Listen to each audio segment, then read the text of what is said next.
the noise of the tree falling away. அதுபோல சத்தம் கேட்கப்படுகிறது. And I hear a voice, the same noise being heard. அது மரம் விழுகிற சத்தம் அல்ல. It is not the noise of the tree falling. உன் குடும்பத்தில் சிலர் மேல் ஒரு நுகத்தடி வைக்கப்பட்டிருக்கிறது, அந்த தடி முறிகிறதான சத்தம். And upon some of your family members there is a yoke, and this noise is the yoke being broken. குழந்தையை போல் தாழ்த்தனுடைய துதிகளின் மூலமாக உன் பகைஞனை, உன் பழிகாரனை கர்த்தர் அடக்கி போட்டார். Because you humble yourself as the beast, and God has subdued your enemies and your avenger. Thank you Jesus, thank you Jesus. ஸ்தோத்திரம் இயேசுவே, ஸ்தோத்திரம் இயேசுவே. இயேசு ஜெயித்தார், இயேசு ஜெயித்தார், இயேசு ஜெயித்தார் சாத்தானை. அல்லேலூயா, அல்லேலூயா.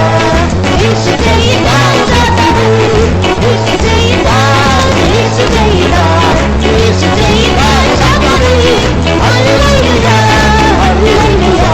இயேசு ஜெயித்தார் சாத்தானை, இயேசு ஜெயித்தார், இயேசு ஜெயித்தார், இயேசு ஜெயித்தார் சாத்தானை. அல்லேலூயா, அல்லேலூயா. இயேசு ஜெயித்தார் சாத்தானை, இயேசு ஜெயித்தார், இயேசு ஜெயித்தார், இயேசு ஜெயித்தார் சாத்தானை. அல்லேலூயா, அல்லேலூயா. இயேசு ஜெயித்தார் சாத்தானை.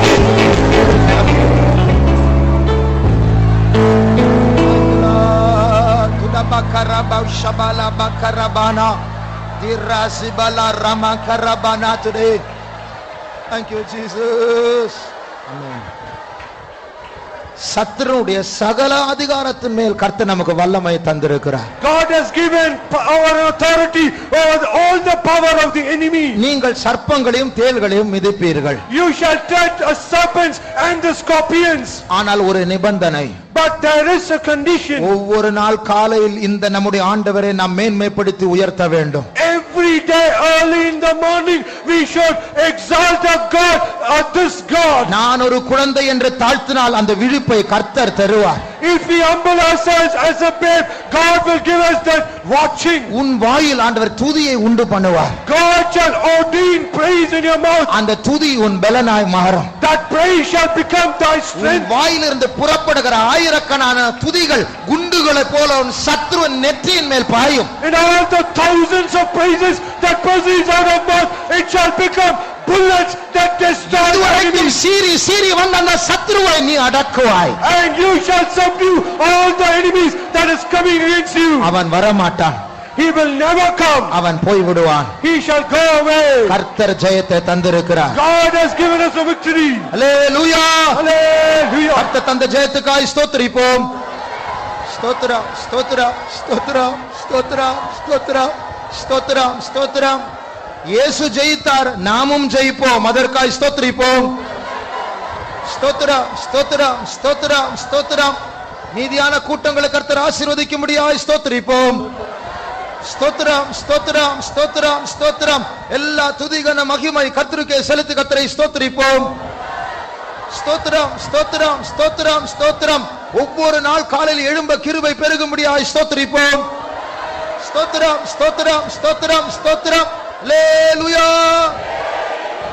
ஜெபமனுவோம். அன்பின் தேவனே, நல்லவரேக்காக நன்றியோடு துதிக்கிறோம் சாமி. இந்த பரிசுத்த ஓய்வினாலையும் ஆண்டவரே சாமி, தேவ ஜனங்களை எங்களுடைய சமூகத்தில் கொண்டு வந்து அதற்காக நன்றியோடு துதிக்கிறோம். எங்களுடைய கூடிய உறவுகள்லாம் பரிசுத்த ஆவியானவர் பொறுப்பெடுத்து ஆவியானவர் எங்கள் மத்தியில் அசைவாடுதலை நாங்கள் அறிந்து கொள்ள கர்த்தர் கிருபை தந்தி சுவாமி.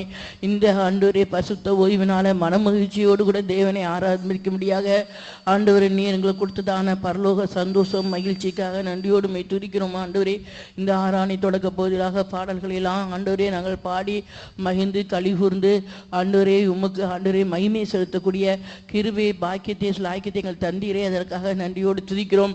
ஆம்தேமே சாட்சி சொன்ன ஒவ்வொருத்தருடைய ஜீவியத்திலையும் ஆண்டவரே அவர்கள் அனுபவித்த ஆண்டவரே நல்ல காரியங்களையும் சபையின் மத்தியில் சொல்லி ஆண்டவரை மகிமைப்படுத்தும்படியாக கொடுத்த எல்லா கிருபைகளுக்காக ஸ்தோத்திரம். ஆண்டவரே, இந்த பரிசுத்த ஓய்வின் நாளையும் வாரத்தில் முதல் நாளில் ஆண்டவர் எங்களோட என்ன பேசுவார் எங்களால் நிலவரத்தில் நாங்கள் கடந்து வந்தோம். முழு சபையானோம் அப்படிப்பட்டதான நிலவரத்தில் காத்து கொண்டிருந்தோம் சுவாமி. நீர் எங்களோடு இடப்பட்டு பேசின நல்ல வார்த்தைகளுக்காக நன்றியோடு மே துதிக்கிறோம் ஆண்டவரே. ஆண்டவரே, நிந்திக்கிறவனையும் பலிக்காரனையும் தூசிக்கிறவனையும் ஆண்டவரே அடக்கிப்படக்கூடியதான ஒரு ஆண்டவரே கிருபையை எங்களுக்கு தரும்படியாக இந்த நாட்களை சிறியவர்களாய் எங்கள் பாலகராய் எங்கள் வாயில் பெலன் உண்டு பண்ணினீரே. இந்த காலை வேளைக்காக நன்றியோடு மே துதிக்கிறோம் ஆண்டவரே. நாங்கள் எவ்வளவு சிறியவர்கள் என்பதை இன்றைக்கு நாங்கள் உணரும்படியாக கிருபை தந்தீரே. எங்களோடு இருக்கிற எவ்வளவு பெரியவர், நாங்கள் அவருக்கு முன்பாக எவ்வளவு சிறியவர் என்பதை தாழ்த்தி உங்களுடைய சமூகத்தை எங்களை ஒப்படைக்க கிருபை தந்தபடினா ஸ்தோத்திரம் ஆண்டவரே. இப்படியாய் நாங்கள் சிறுவராய் இருந்து ஆண்டவரே, அந்த ஆண்டவரே சாமி அப்பா, அந்த சிறுவர் பாலகர் குழந்தைகள் என்கிற அனுபவத்தை நாங்கள் பெற்றுக்கொள்ளும்படியாக நீர் உம்முடைய வெளியேற பெற்ற இரத்தத்தினால் எங்களை கழுகி எங்களை சுத்திகரித்து ஆண்டவரே, அந்த சிறுயி அந்த குழந்தை என்கிற நிலவரத்தில் எங்களை உருவாக்கினீரே. நாங்கள் உம்முடைய பிள்ளைகளாய் எங்களை மாற்றினீரே. அதற்காக ஸ்தோத்திரம் ஆண்டவரே. உம்முடைய பிள்ளைகளாய எங்களுக்கு விரோதமாய் எலும்பி கீசிறான எல்லா சத்துரு வல்லமையும் அவனுடைய சதிய ஆலோசனைகளையும் நிர்மூலமாக்கத்தக்கபடியாய் அவனை அடக்கி போடக்கூடியான ஒரு பலனை எங்களுக்கு இந்த காலையில தந்தீரே. ஸ்தோத்திரம் ஆண்டவரே. அந்த பலத்தை பெற்றுக்கொள்ளும்படியாக நாங்கள் உம்மை நோக்கி ஆண்டவரே ஸ்தோத்திர பலிகளை செலுத்த எங்களுக்கு கிருபை தந்தீர் ஆண்டவரே. இப்படிப்பட்ட அநேக ஸ்தோத்திரத்தின் மூலமாக சிறியவர்களாய் எங்களை பலப்படுத்தி அந்த சத்துரு எங்களுக்கு விரோதமாக ஆலோசனை பண்ணி எங்களை ஒன்றிடாமல் தேவனுடைய பிள்ளை என்கிறான நிலவரத்தை இழக்கப்படியாக அவன் கிரீசிற வல்லமையை நிர்மூலமாக்கும்படியாக இப்படிப்பட்டதான ஸ்தோத்திர பலியை நாங்கள் ஒவ்வொரு நாளும் செலுத்தி செலுத்தி அந்த மகிமையை பெற்றுக்கொள்ள, அந்த பலனை பெற்றுக்கொள்ள, அந்த சத்துரு வல்லமை அழிக்கப்பட எங்களை கிருபை தரும்படியாக வேண்டிக்கிறோம் சாமி. இவ்வாறு நாங்கள் ஸ்தோத்திரித்து எங்களை பலத்தை பெற்றுக்கொண்டோம். தொடர்ந்து இந்த பலத்தை நாங்கள் கிரியை செய்கிறவர்களாக காணப்பட கிருபை தரும்படியாக வேண்டிக்கிறோம் ஆண்டவரே. நீர் எங்களை ஆண்டவரே இவ்வாறு நாங்கள் உங்களுக்கு மகிமை செலுத்தி எங்களோடு இருக்கிற பெரியவரை ஆண்டவரை உயர்த்தி நாங்கள் ஆண்டவரை துதிக்க கிருபை தரும்படியாக வேண்டிக்கிறோம்.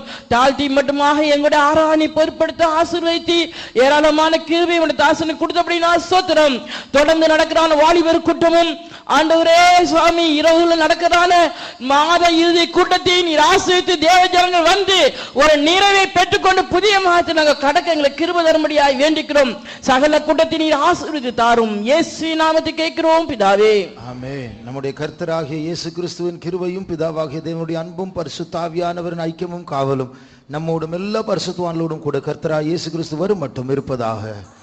அல்லேலூயா, அல்லேலூயா, அல்லேலூயா.